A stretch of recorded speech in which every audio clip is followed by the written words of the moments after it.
Hello and welcome back to Downtime Activities, and welcome back to the single-player Star Wars Edge of the Empire campaign, with Will playing Riden, our bounty-hunting wolfman of the stars. Last time we left, you had just gotten done kind of fleeing your old life and starting your new one. You kind of, as we've talked about, kind of kicked the hornet's nest and then left the tree. And in doing so, you had your kind of moment where you started having feelings and it was really uncomfortable. Then you got pissed again because it turns out that guy you immediately had wiped feelings away. about all of a sudden screwed you over by not doing a good enough job fixing the ship. Putting it that way makes it sound like it was like... You had feelings for him. Yeah. You and Garl, lonely junkyard nights. I don't judge.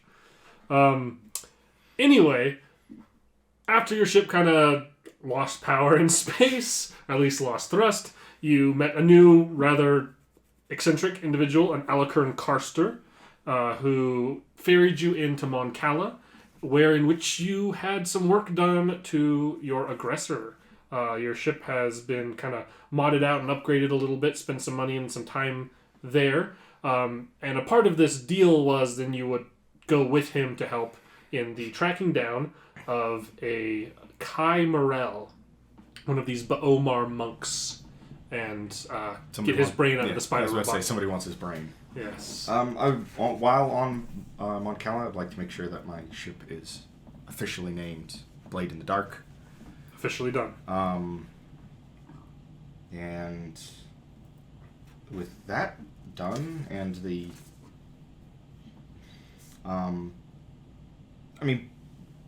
pretty basic modifications. It was pretty much just the prisoner compartment, or like the holding cell, apart from the actual fixing that they had to do. The other thing I would like to look into here, because I've got a big pile of credits, is since I don't have my armor yet, or the armor that I want yet, could I get the Cortosis Weave installed in Skull? Does he count as having a free armor hardpoint? Well, technically his rules are kind of whatever I decide. I would say that it's technically because he doesn't have the armor of a B2 battle droid. He has aftermarket implant armored plating. I would say that it could have a hard point or two to augment onto that they haven't done. And also, even if it doesn't, I would allow you to use his additional hard points to modify that armor instead. Because the way that droids work is they get additional points. They get their brawn plus additional because they're droids for cybernetic enhancements. Right. That's why he's able to have so many. we could essentially rule it as a cybernetic enhancement. Yeah, that it affects the armor, but that it's another one on him. Well, I would gladly spend the 10,000 credits it takes to do that, to make him immune to, I believe it's Pierce and Blast. I think it's in the, I think the Cortosis Weave's in the rule book that you've got sent over there. I'm just gonna. I just like the idea of interwebs. I just like the idea of him getting hit by a lightsaber and it not doing quite as much as the other guy thinks it probably should have, as well as just. I mean, the big thing is being immune to blast. Yeah, that's a big deal. That is a big deal for any sort of explosives. Blast is the one that's immune. That's where it ignores a single point of blast ignores 10 points of soak. That's right. He would. Most of the weapons that have blast are starship weapons, or I guess thermal detonators and stuff like that. So in the case of a thermal detonator or similar explosives, he would still get to soak. Yes, he would still get to soak. He's not going to soak as starship weapons because of the way their damage works, but it's being immune to pierce and blast is still just really hardcore. And I kind of want it on my armor eventually, but I've got the money, so let's upgrade Skull. I mean, what do you have a robot bouncer for if not to make him scary? How are you gonna? So this is a pretty rare thing to find. You're on a world that is all about ship manufacturing, and so this is somewhere where that kind of material would certainly be findable. It's just kind of how you're going about it. I would. Well, so I'd probably like to. I mean, Mon Cala's not really the place to look for shady shipyards. So I'm probably just canvassing legitimate ones, but ones that specifically make like armored vehicles or like combat starships. Because Mon Cala is the one who makes a lot of the ships for the Rebel Alliance, right? Or at least there are a lot of once Mon Cala joins the rebellion, right. They have a lot of Mon Cala. So they do make some military and like combat centric vessels. And yes, and I mean Mon Cala's vessels are honestly like kind of known as these like armored ship. Like they're known for being very heavily armored vessels. They're like battleships, and their like specialty technically is in shielding, which is. This is irrelevant to you, but something I've learned about and is very interesting. And that's like the reason that Mon Cala ships are so interesting and powerful in combat is not because they have the biggest, baddest shields, but they have multiple redundant shield systems. So instead of like, to defend against you, I'm going to put a plate of metal between you and me. It's like, to defend against you, I'm going to put 12 layers of plastic between me, so that, and those plastics regenerate, so as you break through 3, there's 9 more, and then those 3 regenerate, and it's this like redundant shield system thing, which is very cool. But they also are these heavily armored I just don't ships. think I could get that installed on Skull. Personal shielding units, that's that late is game. a thing. That's late game stuff. Cortosis Weave's kind of supposed to be. Should be. So I'd kind of like to start canvassing those as just like the way I'm probably phrasing it is like interested in getting like Cortosis like plating installed, and just see if anybody's actually willing to talk to me. Go ahead sort of and well, I mean, it's like I said, it's something that exists here. I would definitely allow you to just make a negotiation. I'll put it this way. You can either make a average negotiation or an average streetwise with a setback die, because this isn't the place that streetwise is as relevant. I am going to go with the average streetwise with the setback die because I think overall that is better for me. It's instead of 2v2, it's 3v3, but I do have 1 yellow. And it's against a black. And it's against a black, so. Yeah. Flat nothing. Flat nothing. As per usual, flat nothing. It seems like... God. Flat nothing. Oh, the other thing we need to do real quick. Destiny point. Destiny point.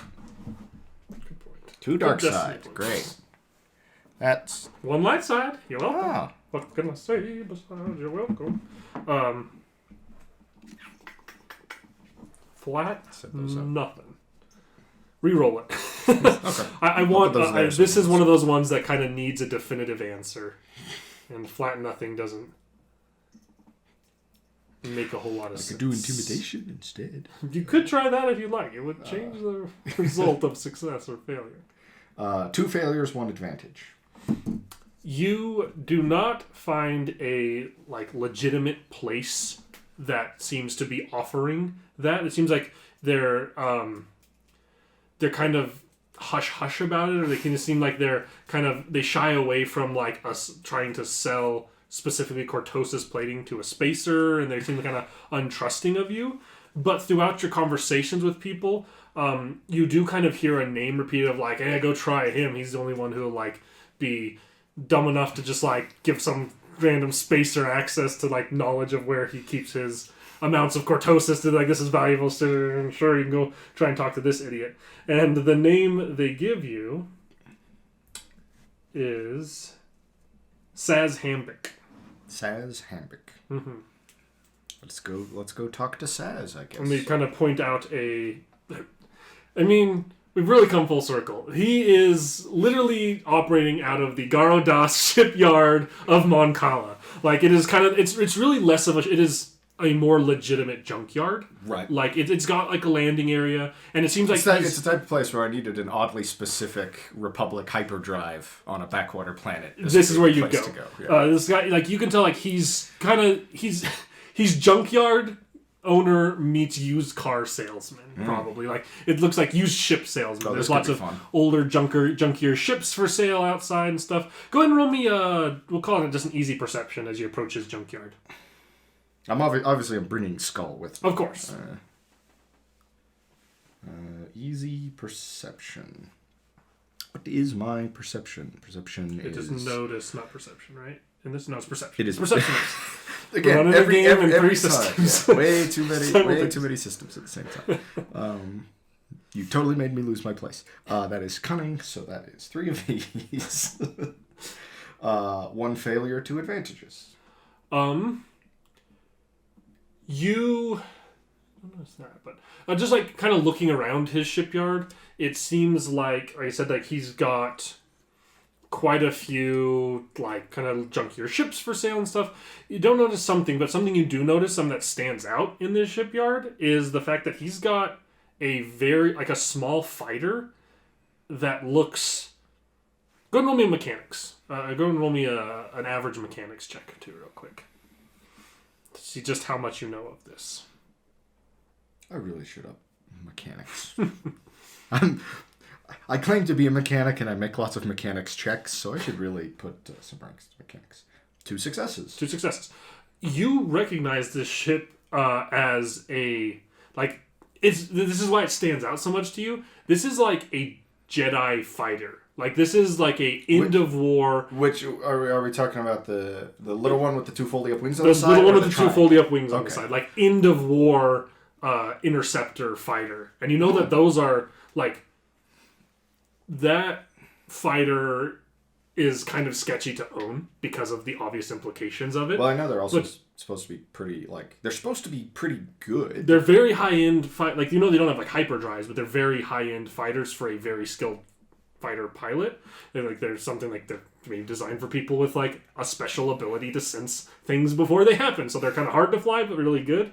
You also know they're like incredibly valuable. And for like a junkyard, it's kind of weird to see this here because it's probably worth 3 or 4 times any of the other ships he has on the lot if they were new and not old and junky. I'm sure something scummy's going on here, but it's a junkyard / used car lot. Of course, something scummy's going on here. What was the guy's name again? His name was Saz Hambic. Right. Saz Ham. I remembered there was ham in the yes in the last name. That's about it. Are there multiple people working here? Or does there? It seems like there's like a shop front, like a smaller shop front that's attached to the bigger yard, and there's someone inside of it. Probably you can't see from the outside. I'll just start there. Okay, and going up to it, it kind of has that like closed off, like bad part of town gas station front to it, and there's clearly a Mon Cala behind the framing of that, who kind of like looks or like watches you come in, and he doesn't say anything at first, and just kind of side eye looks at you.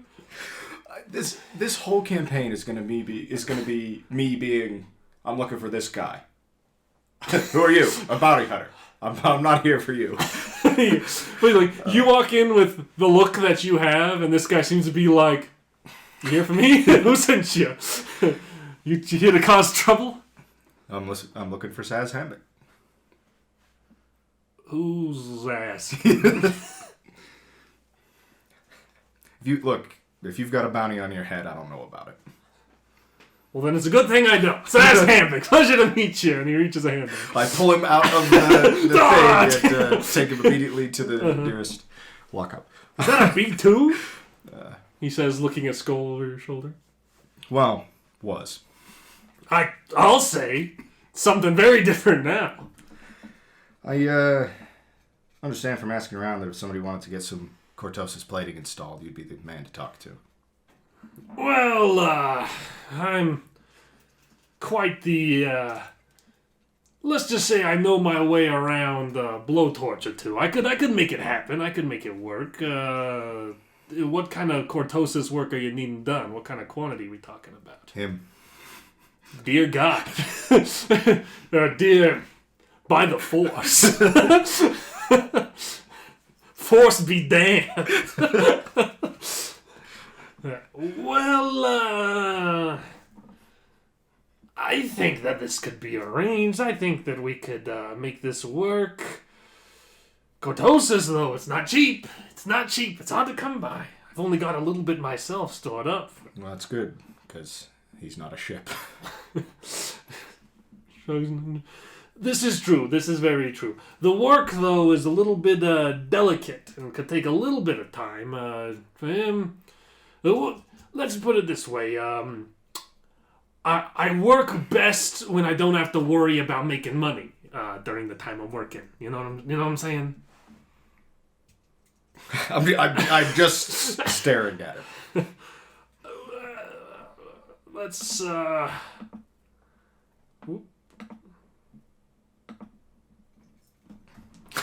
roll a die to see a decision that gets made.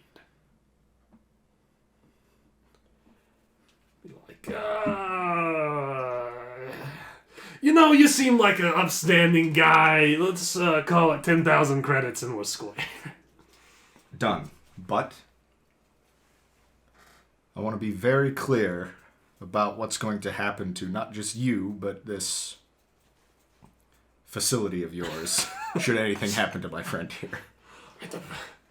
Look, my friend, look. And he glances at the droid. He says, I don't think I got you to answer for. If I cross the wrong circuit, I'm guessing this thing here will rip my gills out. That's part of my point. I do good work for good money. If you're good for the money, I'm good for the work. I will pay 10,000 credits. Okay. To the used car salesman. It'll be another couple days' work for him to do that, but... Good, because I need another couple of days' rest. You do have that back to helping. If you remember. Oh, yeah. So it's like 3 per day instead of 1 per day, I think. Oh, yeah, so... Is it... Well, actually, even if it's only 2 days, I'm going back up to full, so... at that point. I forgot about the back. Look, man, I took a beating from those Gamorreans. You did. Pretty jacked up. The only reason I survived that is... Do you remember in the Grey Squadron game that you ran? We're in that hallway full of stormtroopers. And 2 of us go down first round. Uh-huh. And it just leaves Costigan in a hallway full of stormtroopers. And he somehow manages to win the whole fight because all of a sudden nobody could shoot straight on either side. And he just managed to eventually pick them all off. You and the Gamorrean were an idiot fight. You and the Gamorrean were definitely an idiot fight where it's like 12 advantages. Like the dice are just rolling super dumb. But him, that was insane. And he was pretty low too by the end of it. Like every 5th shot by these stormtroopers hit him. But he managed to get it done. Well, I continue to make Skull absolutely terrifying. Yes, that you do. It's a couple days' work, but he will have Cortosis weave at the end of it. Sweet. Now I know where to come back to get Cortosis weave in my armor when I eventually get armor. Unless we're also going to a planet of bounty hunters, so I might be able to just get it there. From a different used car salesman. Well, I guess I am going to go... I have 15 available XP. I'll spend that later. I guess I'm going to go back to... Alucard? Alucard. I got a job to help out on, so... If you go to his ship, he's not there at the time, but... Drigakrung, that Doug is, and if you say like you're ready to go, he gets on a comm link and lets Alucard know and says that they'll leave before the day is out. They'll be back. Alucard's probably at a local watering hole somewhere. No joke intended with the fact that this entire place is a watering hole. Motions to a planet of water. Is that some watering hole, I guess? And a little bit of time will go by, but then the 2 ships will be able to get up and take flight. Really quickly, do you want to kind of just briefly go over what you did? Because we did it off camera, what you did to your ship, apart from naming it. I mean, it was really just repairs and the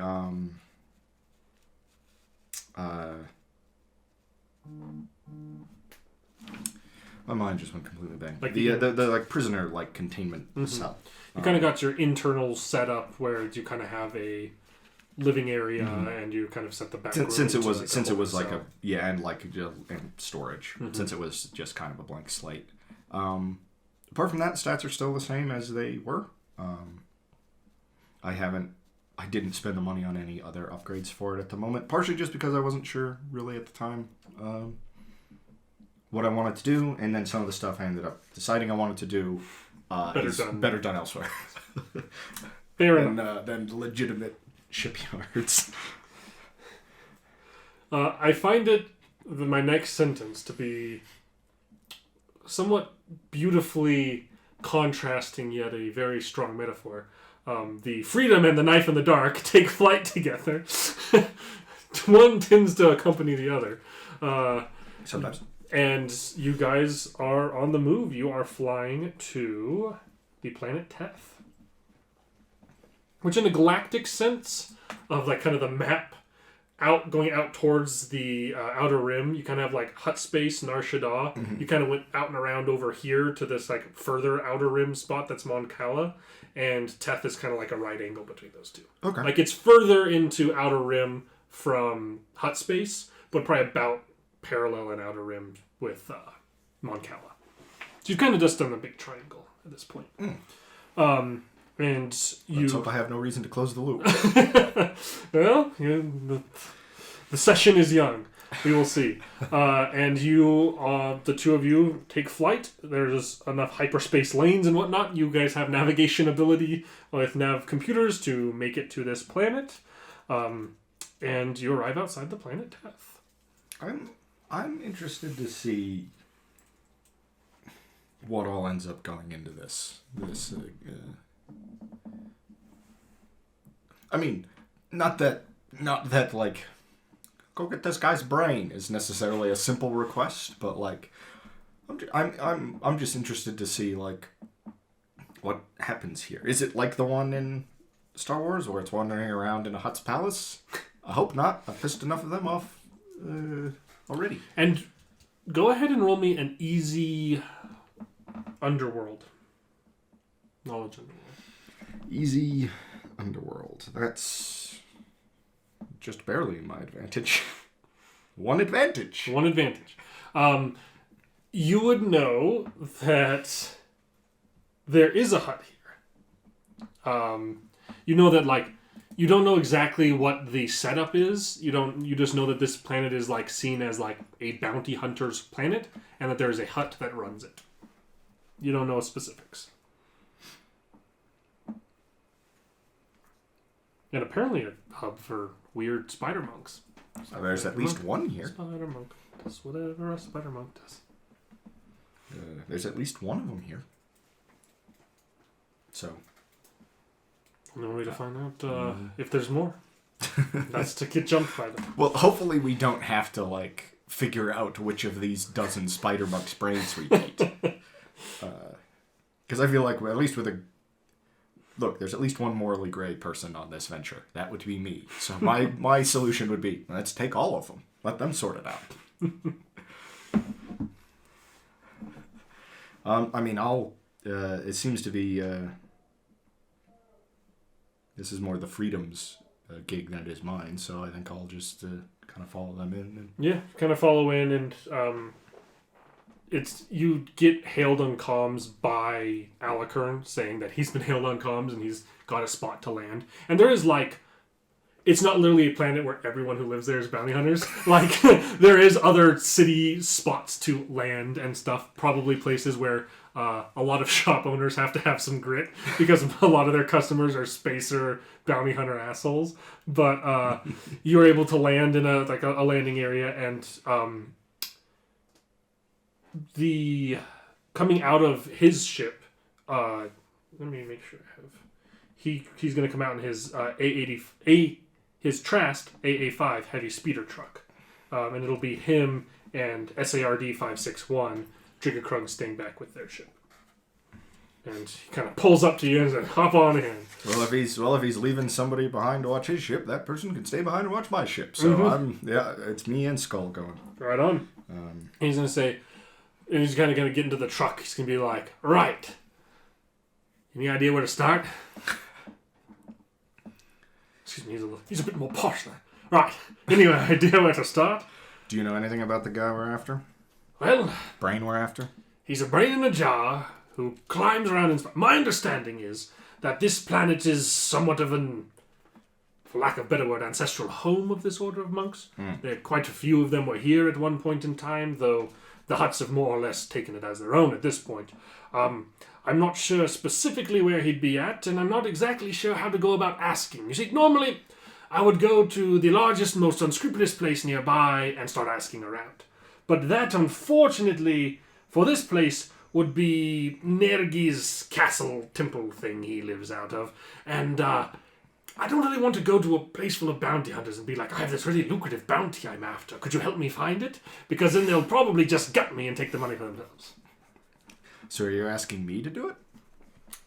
Well, I don't think you'll gut me and take the money for yourself, as we're working together on this. No, are you asking me to ask them? I'm asking you what your advice is on getting the information without us blowing our element of us being the only ones on this job. Well, I would start by not telling anybody that it's a lucrative bounty. Fair point. You could always start with the major spaceports. Anybody like that coming or going is probably going to be noteworthy unless there's a lot of them on the planet. And if there's a lot of them on the planet, that's a good way of finding out. I suppose I can go ask the bounty hunter. How about this? Perhaps you go to Nagi's place and I'll ask around the spaceport. I'd start there, or any religious sites or places of learning. Look, to be honest with you, the only religious site I know of is... My understanding is that Nagi's temple, or palace, or whatever it is, used to be one of these monks' temples. For one of the large ones. I guess there's others perhaps throughout the world, but the largest of them, when the Hutts came, of course, they took as their own. I don't really know of any other location. How about you, along with your associate, can take the truck, go out there. You can just drop us off. Well, we'll stay here, and I'll have SARD come with me, and the two of us will ask around down here. Fair enough. Try and stay out of trouble. Trouble. I hardly can find the stuff. Come along, You 561. found me. A fair point. And him and SARD will head out, and they'll let you know, like, give you the coordinates or whatever of how to go out to Nergis. We'll head that direction. Okay. That seems to be the place to start. Yeah. Till we walk in there and somebody goes, "There he is." There he is, get him. Going to this, you arrive to, and it's kind of this cliffside. It looks like it's fairly similar architecturally to Jabba's palace, like the style of it. But it's more, it's not sitting in the middle of a desert. It's like layered, building up the side of like a cliff edge. Okay. Kind of multi-tiered, and instead of having like a large entryway and then like these like large, it's like kind of smaller versions of those different buildings, but more of them and kind of scattered upwards and connected. And there is a spot to like where you see probably a number of speeder bikes, and there seems to be like a landing dock up higher on the cliff that there's multiple different ships on, but there's kind of a spot to pull in, and you park your truck next to all the Harleys. Wouldn't be the first time. Most of the first jobs I were doing with a swoop bike gig. You do get a cold bit of PTSD chill down your spine as you see a number of Gamorreans wandering around the front, as they do in a Hutt's palace. I have a healthy respect for Gamorreans in hand-to-hand combat. There you go. If you have to kill a Gamorrean, you shoot him from range. Smart. Or blow him up. Someday. Well, guess Skull and I'll just head inside. Let's see what this place is all about. And entering it, like, get stopped, really. Like, the Gamorreans and stuff kind of look at you as you enter in, but you certainly fit the bill for somebody. They're there to make sure people aren't, like, causing trouble. Exactly. And they're also there just kind of as a show of force, probably. You know, a lot of times, like, if you're a bounty hunter looking type, you're going to come and go from here, and you're not going to cause trouble if you're not stupid.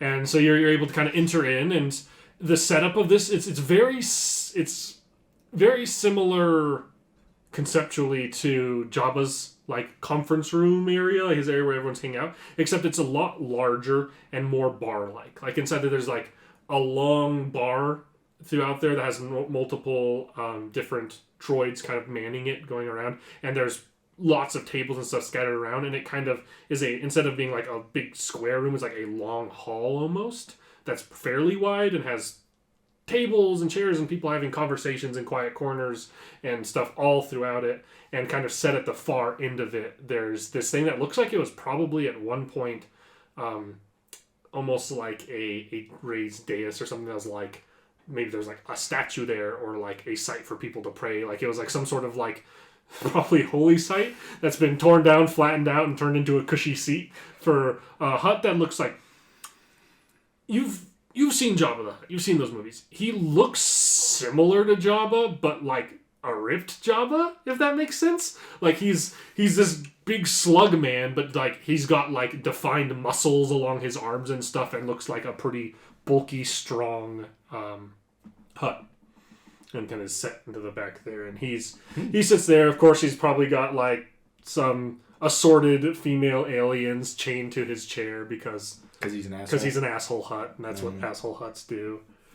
He's probably got his own, you know, little Salacious Crumb character sitting there going, you know, that kind of stuff going on.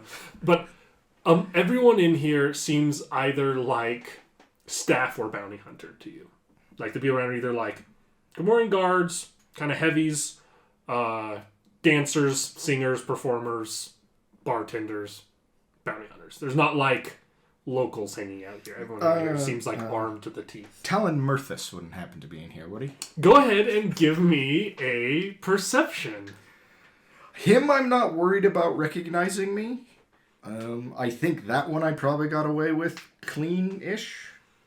It's just good to know. Mm-hmm. What difficulty perception? I'll make it average. 1 success, 2 advantages. 1 success, 2 advantages. You look throughout, and you're confident he's not here. Ah, excellent. Although this is likely somewhere he would frequent. Right, that's why I asked. Well, let's start with the bartender. Okay. Going up so there's kind of a number of people wandering around, like serving drinks and stuff that are coming and going. It seems like the bar itself is manned by droids. There isn't like a head bartender? It doesn't seem like it. The people who are kind of like coming and going serving drinks, do any of them stand out as being sort of like a superior, or do they all seem to be... There's one individual who clearly is like kind of... He seems like you notice him like having just finished being like ear to the hut and kind of talking, and like he kind of walks through and like people kind of come up and seem to ask him questions and stuff. He seems to be some sort of like administrative leadership of some sort. He's a Deveronian. He's probably the guy to talk to then. Mm-hmm. If he seems to actually like be somebody who knows things, not just find the kid who works here part-time waiting tables. So if I can kind of get a moment of his time, I'll probably move that direction. I'm not gonna just like throw somebody else out. Grab by the elbow someone. Grab him. Grab like, Boba Fett by the back of the jetpack and throw him aside to talk to this guy. Get murdered. Stat a new character.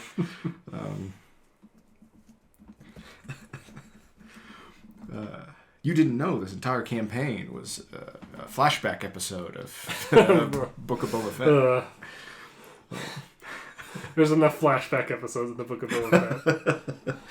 Half of the Book of Boba Fett is flashback episodes. Some of them are good, don't get me wrong. We don't need to get into that.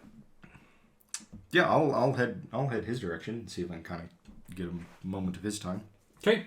You can kind of respectfully move through this space and get up to him. And he's just finishing a conversation where it seems like you see that like now that you get closer to him and notice it, it's less of like people coming up and asking him questions, and it seems like more employees coming up and like telling him things. And you don't know if it's like it seems like they're like feeding him information of some sort. Here's the juicy gossip. I got the tea for you, the hot goss. It seems like they kind of come up and they seem to be like keeping him in the loop on certain things going around. He is a man who knows many things, which is why he's the perfect person to talk to.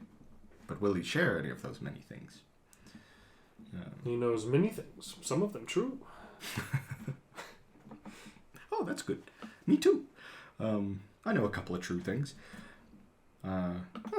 Yeah, I will approach. And as you walk up to him, he's gonna immediately like take note of you, and be like, and kind of walk up and smile. Kind of, they have like kind of like jagged, sharp teeth, and you can see that the only teeth he has that aren't jagged, sharp ones are ones that are missing and replaced with like kind of like a almost chrome style metal tooth that are more squared off, and there's a couple of those in different spots. But he smiles a big toothy grin of these and will reach a hand out to shake yours and be like, I don't think I've seen you around here before. Pelka Gortoon. He reaches a hand. Riden. What brings you here, Riden? Looking for work? You look like the type. I'm certainly not going to turn down work, but I'm also looking for information on kind of robo spider monk. The Bomars, yeah, we got plenty of them around here. Yeah, that's what I was afraid of. They're really more of a nuisance than anything else, but they keep to themselves more or less. They don't hang around the palace, not anymore. Do they hang around anywhere in particular? Well, mostly they're wanderers, you see. They go place to place. Yeah, the whole pitiable monk style. It makes a lot more sense when they're walking around in robes, not robot spiders, but yeah, somewhat. You looking for someone in particular? I'll give him the name that, man, I need to write more names down. Kai Morel is the name that you had for this one. Kai Morel. So I'll give him the name Kai Morel. Okay. I'm gonna leave the crew the freedom out of this one for now. Okay. Just in case it's like I start asking questions and they're like, those scumbags. Oh, look at Goster! I have the 10,000 credit bounty on his head. I could buy me some cortosis leaf. But you give him the name Kai Morel, and he's gonna kind of look and be like, Morel. Now that is a name I recognize. I'm not sure if that's a good thing or not. Probably not if you're looking for him and you have someone in this line of work. He's fairly... Well, he's one of their enlightened, or whatever they call it. So he's not a... Don't look at me, I ain't religious. Far from it. He's a spider robot, brain in a jar kind of guy. My understanding, though, is kind of branched out in his opportunities. I know the name because he's gotten fairly cozy with some pike folks who've been hanging around recently. Odd line of work for a monk. You know, I thought the same, all about mental enlightenment and whatnot. Why would they be with a bunch of spice runners if they're trying to keep a clear head? Most of the people I've met associated with the pikes, I wouldn't attach mental enlightenment to them, but you know, I also don't necessarily have anything against the pikes either.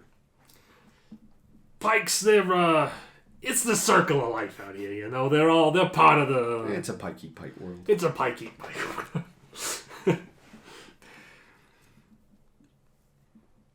Do you happen to know where this particular fellow hangs around, or is he wandering like the rest?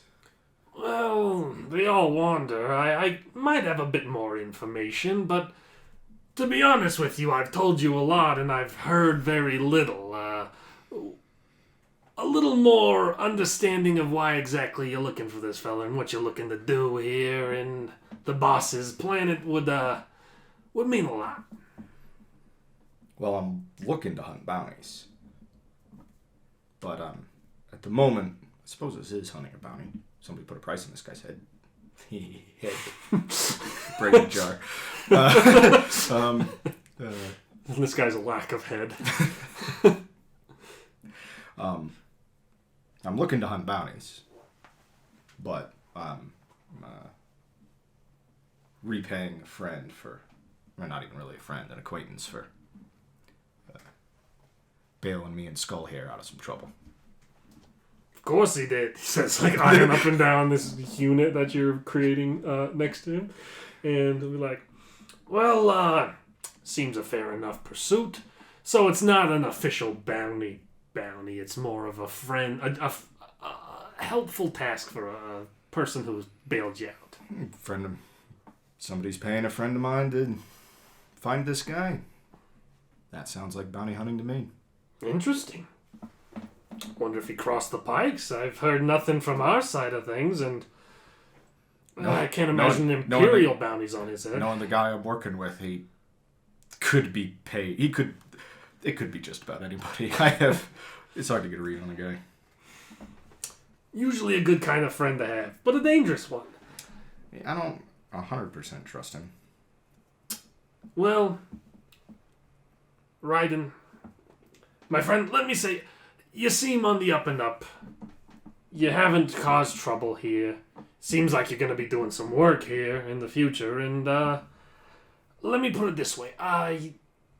There's a town not far from here, and if you're looking around in there, one second. I have to go to start talking before I go to notes.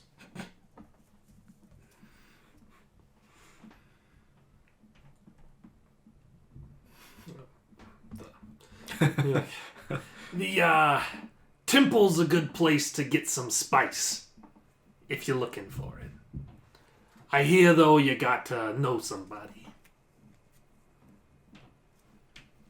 Well, I appreciate the information, and if you need any bounties tracked down, on planet or off, always happy to help. There's always work. It's just as abundant as the information is around here, if I'm honest with you, so... Well, the information's been pretty abundant. Let's say, you take care of this little task for a friend or an acquaintance, and then you come back, and then maybe we become friends or acquaintances, huh? I think that's a pretty good idea. Good luck to you. Well, I've got a place to start. And the town he describes is the one you came from. Oh, convenient. Mm-hmm. Probably means that by the time I get back there, Alucard will have gotten himself in some trouble. So let's head back that way. You get back in the truck, drive out of there. I'll try and hail Alucard on comms, because I assume Skull's driving. Yeah. If you allow him to drive, he Yes. just sits in the driver's seat. If you don't, so don't stop him. I will. I'm not going to try and stop him. He's your chauffeur. It's his job. So I'll try and hail. I'll try and hail Alucard on the comlink. Okay. While we're heading back. Okay. Yes. Hello there. Yes. Call. Alucard, it's Riden. Riden. Of course. Have you found anything out? I'm afraid my trail's gone a bit cold. Well, from what I found out, you probably shouldn't ask too many questions in the town you're in, because this fellow you're working with is pulling a side job with the Pikes, who seem to be operating out of the temple in that town of yours. Well, that would explain the, That would explain the dozen guns pointed at my face. That would explain the tight lips around here. I'm afraid I have asked around quite a lot, but found nothing. Hopefully I haven't stirred something up with that. Just watch your back till I get back. I don't need to watch my back. That's what old SARD here is for.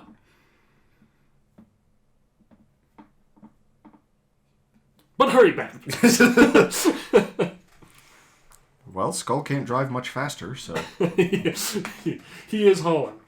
Before that conversation, he was hauling.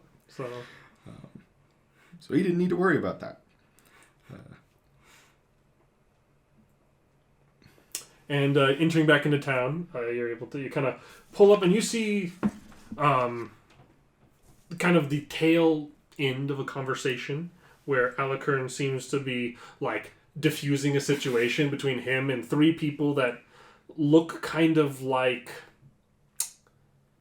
it's hard to tell. You've interacted with the scum of their pikes. Like the pike syndicate is it's very similar to that Duro syndicate reports. It's an ethno syndicate. Like it's one species that like almost entirely operates the pike syndicate, and they're kind of like a strange fish like they're very weird, but they always have these like helmets and masks and stuff on. So they're in that kind of gear. But looking at them, these look like pike heavies, but not really like people who work for the syndicate, similar to this Duro syndicate. Like the people running it are pikes, and like a lot of their soldiers are pikes, but pikes aren't known for having the best soldiers.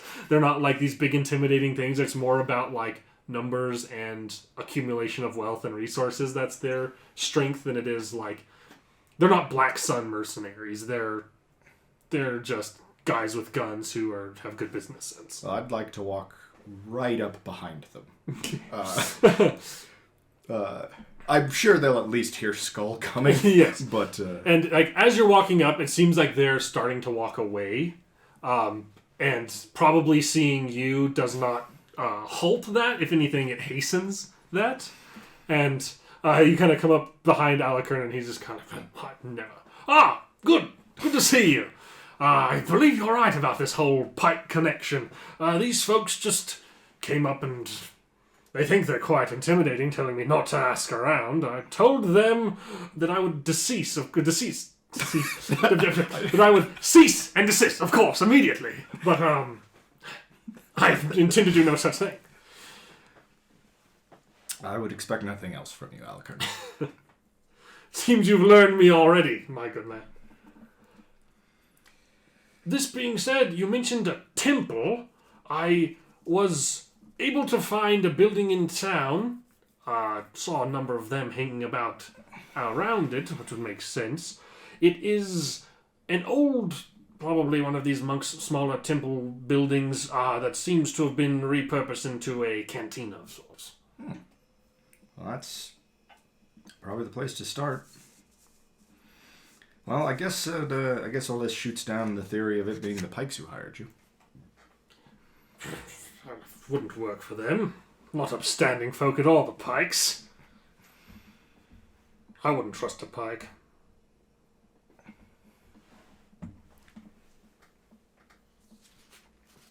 Very self-interested lot.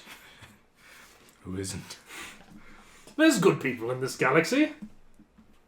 They're hard to come by anymore, but they exist. There might be two on all of Nar Shadaa, I say. And start walking towards and you hear kind of muttering under the breath of like, well, if we're talking about Nar Shadaa, of course, not Nar Shadaa's any repute. Saying the friendliest Sarlacc on Tatooine doesn't make a flick of sense. And you guys move through town and you get outside of what looks like a smaller version of one of those buildings. You can see that there's a number of people hanging around outside of it who seem to be like day drunk, but like probably tripping a little bit on spice as well. And there's a number of pikes outside. There wouldn't happen to be a Bolmar monk just conveniently waddling off into a dark alley alone. They're unfortunate. Go and roll an easy perception. I think I know the answer to this already. Maybe you'll notice something else of interest. 2 success, 2 advantages. You do not notice any Bomar monks around here, but you do notice that you kind of notice specifically that there are pike guards out front that seem to be like kind of monitoring people coming and going, but you have like a moment where they seem fairly distracted talking with somebody who's walking up. And you think you could walk in past them and not have like the people in the front know that you're walking in. If that matters to you. Yeah, I don't necessarily know. I just really don't know how to necessarily to approach this situation. So I don't know if... So I'm probably just going to let that moment pass because I don't know if I should be taking advantage of that moment. Fair enough. Well, Alucard, I don't know whether it's... if he's even here, if it's better to go in after him, or wait to see if he leaves. I would say that perhaps we could ask about him, but clearly that's not very welcome amongst these folk.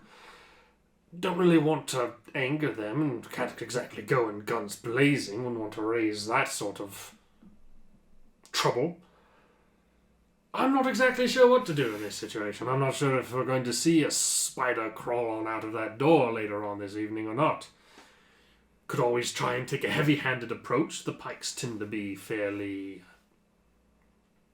They seem to, in my experience, are heavily interested in self-preservation. So perhaps they would sell out, as it were.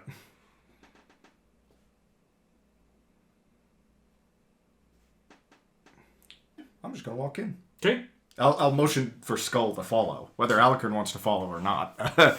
He can do whatever he wants, but I'm just going to motion to Skull to follow. If you pay attention, which I don't think you do because you're just walking in, he does follow, but at a long enough distance that it could be possible it could be two groups. That it's two different groups entering in. Front door guard seeing me or not, I don't really care. I'm just going to walk They seem to take note of you as you walk in, but they don't stop you. But they seem to take a special note of you because of you and your accompaniment being... Oh, the droid. He's a big spice head. Look at the tattoos. Clearly this guy, he's trouble. He's a drug addict. Because anyone with tattoos does drugs. I am your weirdly Christian grandma. It's the 3 or more tattoo rule. A guy with 3 or more tattoos will almost always stab you. Almost always. This is just also not true. I know so many people with so many tattoos. You have at least 2. Do you have 2 tattoos? Yeah. Okay, so you're one away. You better stop now. But if you count... But if you Matty G has 3. If you count the 3, if you count both of the Ravens, and he's never stabbed me.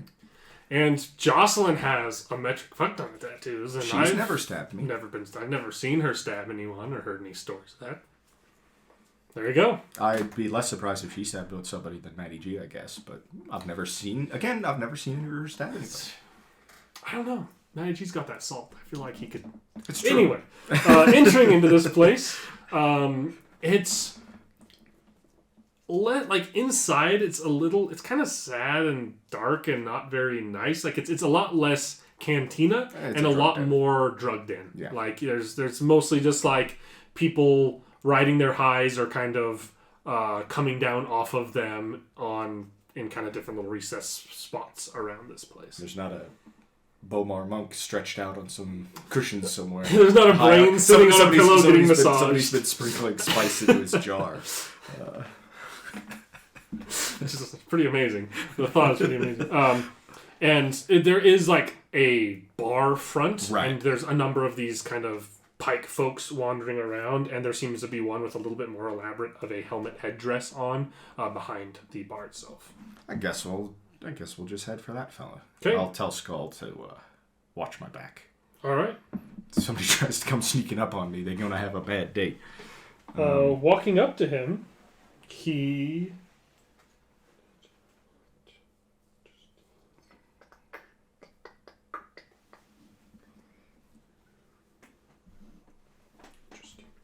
and he'll like kind of again the classic look you get of the like, you're not here to buy spice, and he kind of comes up and is like, how can I help you? Are you looking to buy? One Bomar monk, please. Like very much like both hands on the heavy blaster rifle, like. Go ahead and roll me a hard coercion. I am going to spend 1 strain to decrease that to an average coercion. Okay. Because I can do that. Every time I do this, I'm like, this is why Scler liked doing this so much as Haas. That's why I like doing it for computers rolls as Apex. Yeah, that's true. Anything that's just drop it down like that's sweet. You know what? I can't. Yeah, I was about to say I can't upgrade. I can't upgrade it because both dice that I have in. I'm going to willpower upgrade are- one of those to a red, though, because I think that makes it more interesting for the chances of failure. The chances of having to shoot up a room full of pipe guards. One success, one threat, one triumph. Ooh. You kind of like you say this and like your hand goes there and you can feel and see like kind of the guards all around like all taking note and kind of focusing in on you and holding it. But this individual kind of skull ricochets. ricochets off, hits one of them. This kind of pike guy like raises a hand up and like in like a calming fashion he says, "Now there's no need for threats or violence here. I'm of course a businessman. And if you're looking for this individual, I'm sure you have good reason." So, if you're a businessman, what's your price? Because I'm sure these guards of yours aren't cheap. We don't want to go wasting all your money. Well put.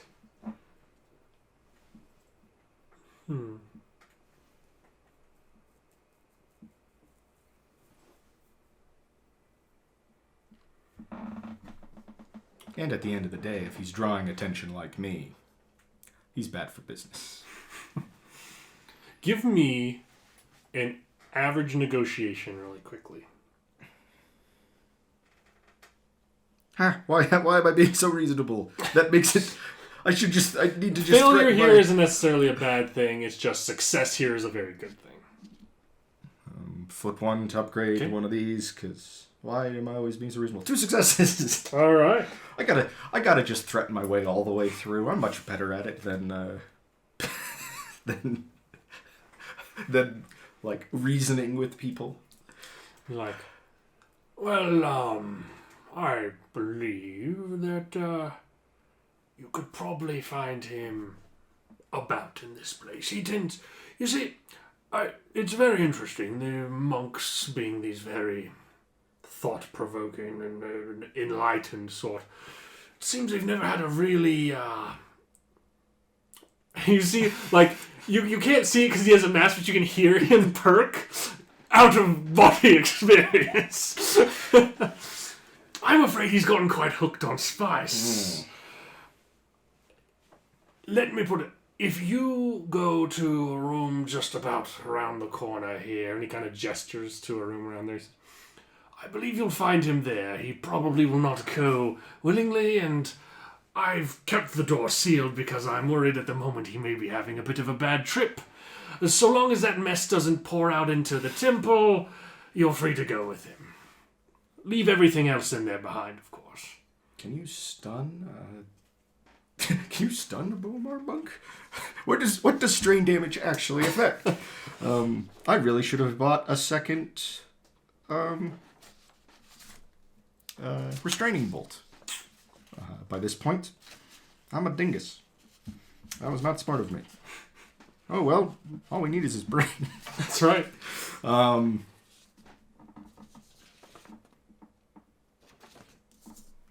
put 100 credits down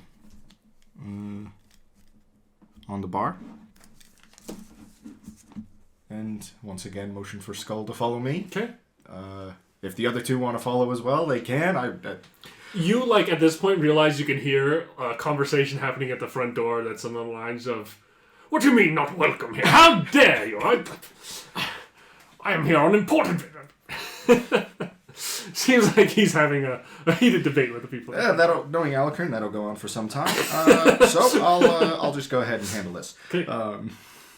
And you enter in and move along and go over to that room, and as you walk up, like, one of these pike guards who's kind of posted out front of it, like, goes over to the console, pushes some buttons, and you see, like, a lock to unlock to where you could, like, push the button to open it. And he just kind of gives you a nod and walks past you. I have no clue what these things are like. Do they have guns attached? I doubt it. They're monks, but, like, I have no idea what these things are capable of. I have no idea what I'm getting into here. So let's just open the door and step in blindly. Okay, you open the door and step in, and you can see that like this room is a fairly large kind of stone cut room that was probably at one point like multiple monks like living quarters, and the walls are kind of scraped up pretty bad in here, and like twisting around very suddenly it literally it looks like a like large metallic like dark metal black widow that underneath the like fangs of is this glass jar, and sitting inside like twisting around you can see a brain floating inside of it, and the fluid, you don't know what the fluid normally looks like, but the fluid inside this seems like fairly maybe kind of off-colored but fairly clear liquid, but you can see all these small specks of like shimmering dust floating around inside. They have been just putting dust into his brain jar. Poor bastard.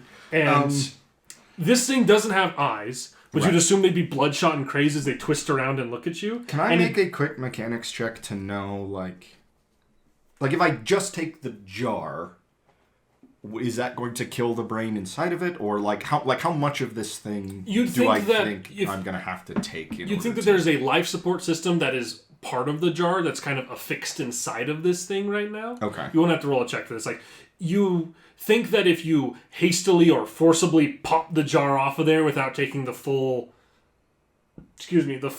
mechanism keeping the brain alive, it would be very bad for that brain. But the like greater chassis of the spider itself could be destroyed without killing the brain. Okay. Good. That's... And as it twists around, I'll have you roll vigilance and it roll cool, and Skull roll vigilance as well, which his vigilance is actually decent.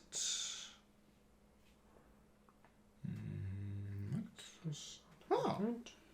Decent initiative roll. And cool is not its forte. What's yours? Yeah, I don't think these things are very cool. 2 success, 1 advantage. It'll be you, then Skull, then this. And it does appear to have some sort of, like, kind of mounted to the side of the head, some sort of barreled mechanism. You don't know if it's a blaster or what comes out of there, but it does have something that looks like a weapon to you. Crazy thing. Blasting it. I assume this is like kind of like short range or close range. Technically, with where it's kind of recessed in back here, it'd be medium range. I'd say with you in the doorway, but you could, with your maneuver, move up to be. I'll just shoot at it. It's going to be the exact same check either way, because if I move up to it with the blaster that I have, it'll make it harder anyway. Oh, so right. I'm just going to take it with the 2 and shoot at it from medium range. Because it's exactly the same, so I might as well just shoot it from... I might as well aim and shoot it from here, rather than move up to it and shoot it from there. Fair enough. That's agility, so that's that. And then aiming is a blue. And it will get... Oh, is it getting cover? It does not have cover, but it has fairly substantial defense. Oh, right. Okay. So, you are actually... Because of 2 different reasons, this is not all armor, but it is a total of 3 setback die you're going to have to shoot this thing. Okay. 4 failures, 2 advantages. Jeez, those setback die really came in clutch there. My blue die did nothing. Nothing. 4 failures, 2 advantages. So I guess Skull gets a bonus on his next check. Okay. And actually, I believe I can also recover the 1 strain I spent earlier. Yes, I can. Perfect. So I recover 1 strain, and Skull will do. Skull gets a blue. Okay. Let's check. That's what I got. All right. He will move up, aim, fire, and he has the same. You have a blue on your next check, and he hits in again like it just doesn't get through the armor of this thing. The quite substantial, and as it's hitting, you can tell that it's not just armor. This thing appears to have some level of shielding to it. that seems to be what's causing a lot of that. He's so enlightened, he's blocking the bullets with his mind. Or just shielding. Because it's a machine. But I think your version is much more interesting. And after that's its turn, and it is going to try and blast you. It'll... and can't he do that as a maneuver? He'll also... you're going to get a bodyguard maneuver. So Skull is going to suffer 2 strain, because that's his deal. And he is going to give you that, which will upgrade combat checks twice against you. Upgrade combat checks? Mm-hmm. Sheesh. Which is an additional purple, right? Or is that No, upgrading is taking red? purple to red. Yeah. This thing's going to shoot back. Upgrading stuff is hardcore. And it would be 2 purple, but is instead 2 red. I'll shoot at you with that. 2 despair. No despair. It actually hits with 1 success, and the damage on its blaster... Never mind. We'll do it on the next... I do have a point of defense. Oh. We'll do that. We'll do it on the next one. Because I always forget about that as well. 8 damage before soak. Okay, so I will take 4. There goes all of the health that I got back over the past couple days. It is a little blaster on the side of that thing. And that is all it is doing, and it's back to you. Peaceful, enlightened monks, my ass. I guess Okay, nobody ever said that they were peaceful. Just they're monks. And that they were enlightened. At least they view themselves as enlightened. So I guess it's the exact same check, right? But you'll have an additional blue. Because Skull gave you a blue. Right. With his advantages. That'll help. 1 threat. 1 threat. It's threatening now. This thing's shields are making it hard to hit it. And it's like, this thing is big.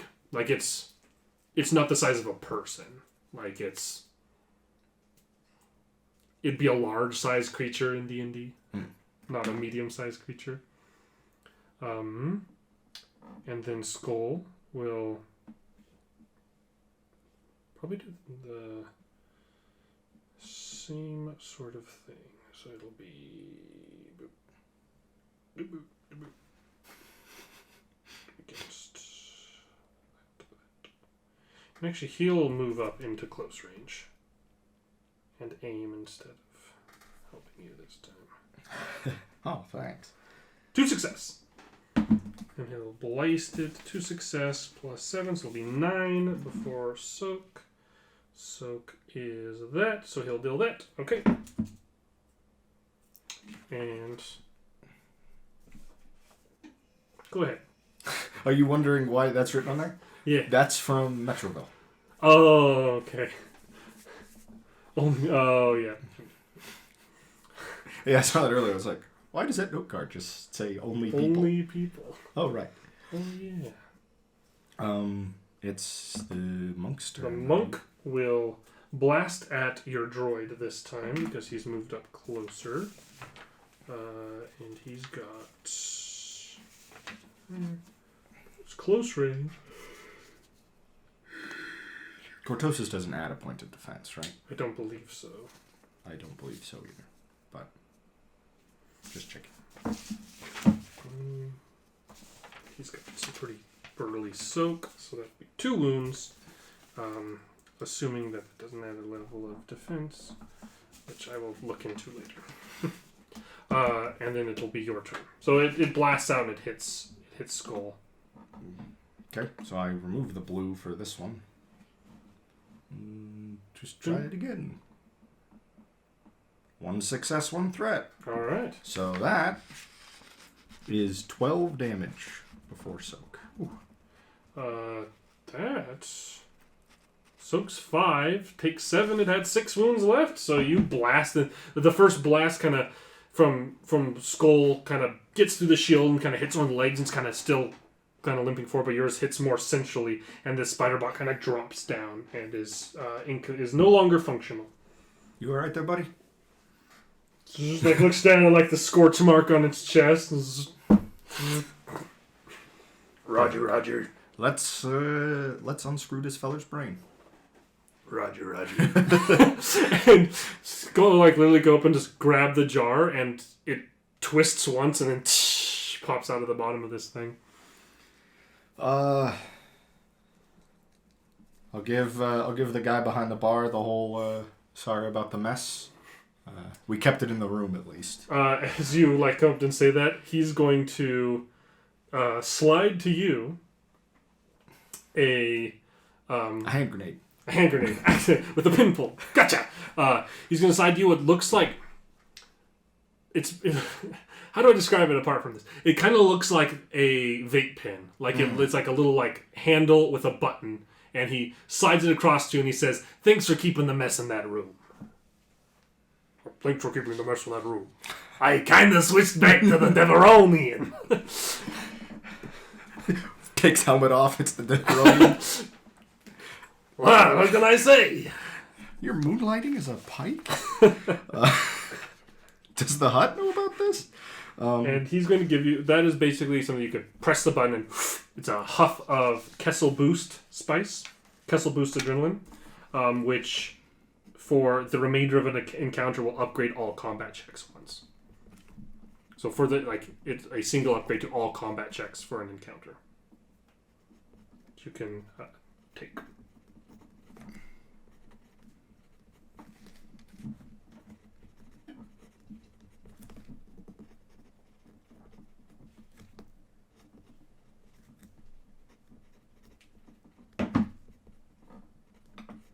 Nice.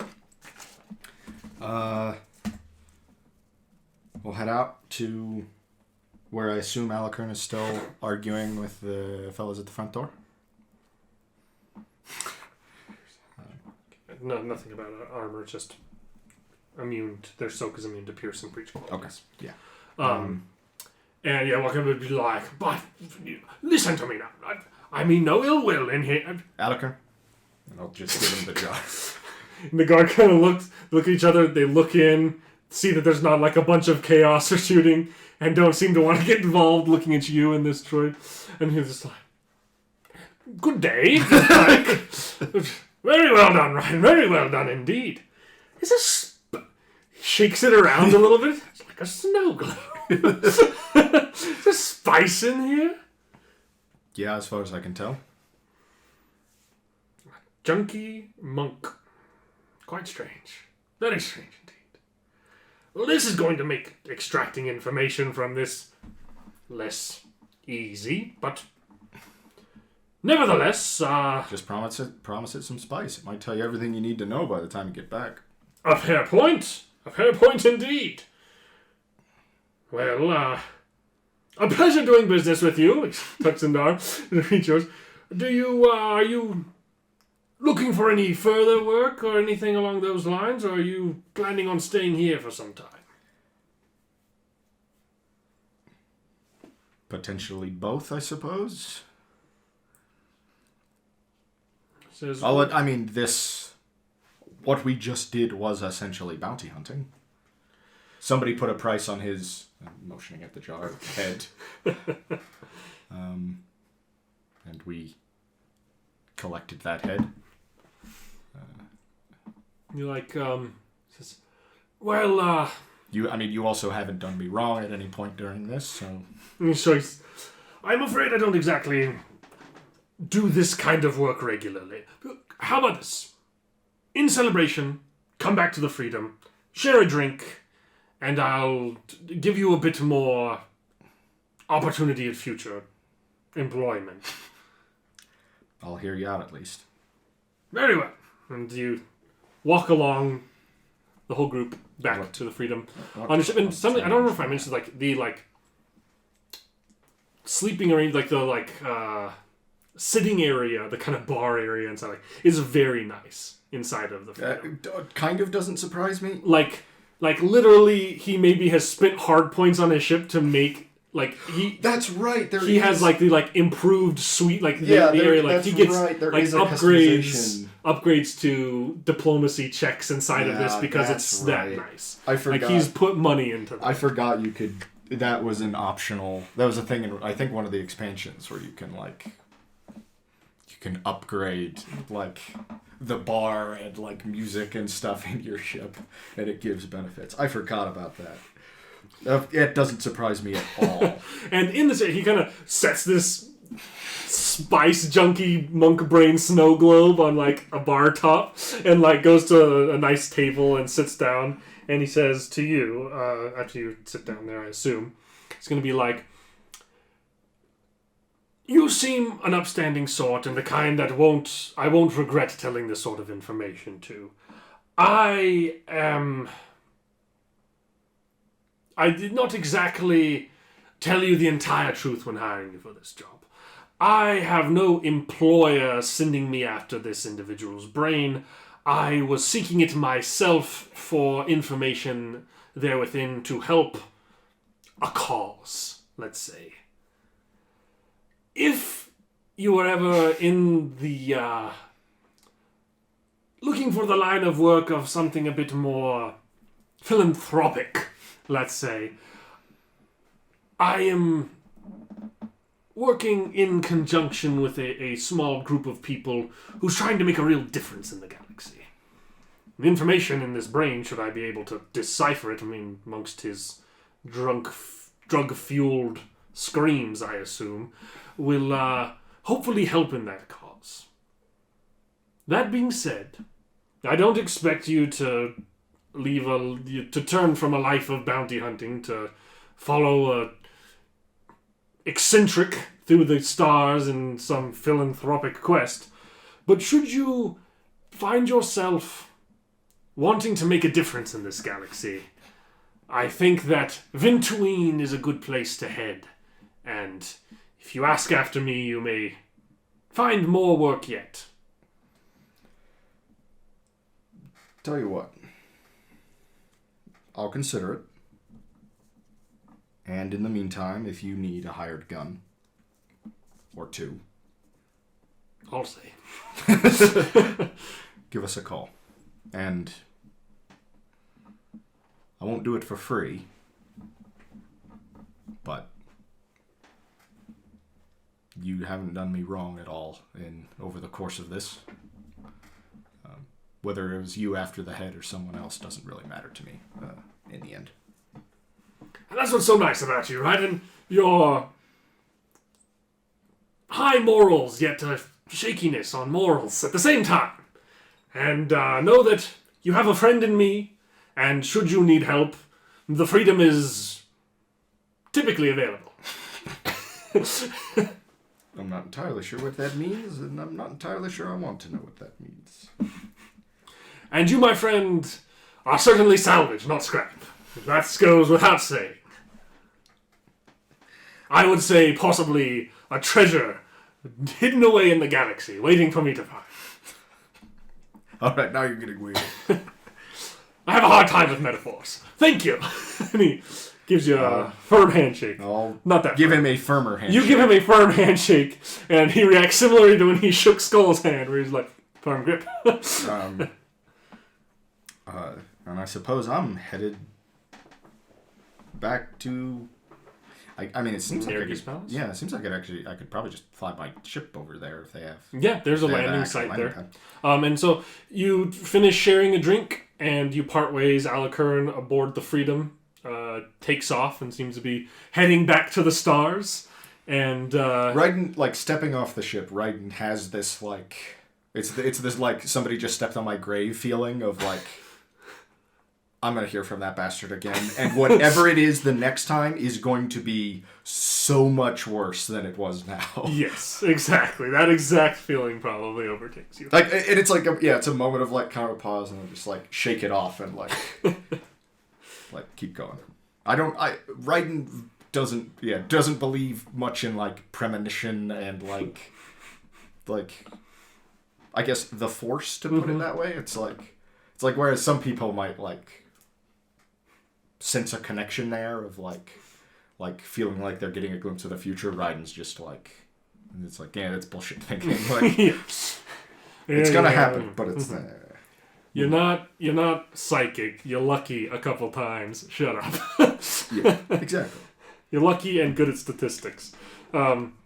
And with that, the freedom taking off into the sky and the knife of the dark on its way to do unscrupulous deeds, we will call this particular episode of this Edge of the Empire campaign, this game. It went a lot better than I thought it was going to. You know, there's lots of ways to approach that situation, and you took a very direct one. And the Pikes, they're businessmen. I approached it probably the way I'm going to continue to approach problems. Head on. Apply directly to the forehead. And with that, that's where we'll call this one. Hope you all enjoyed watching. We'll have another one on the way soon, and we'll see you next time.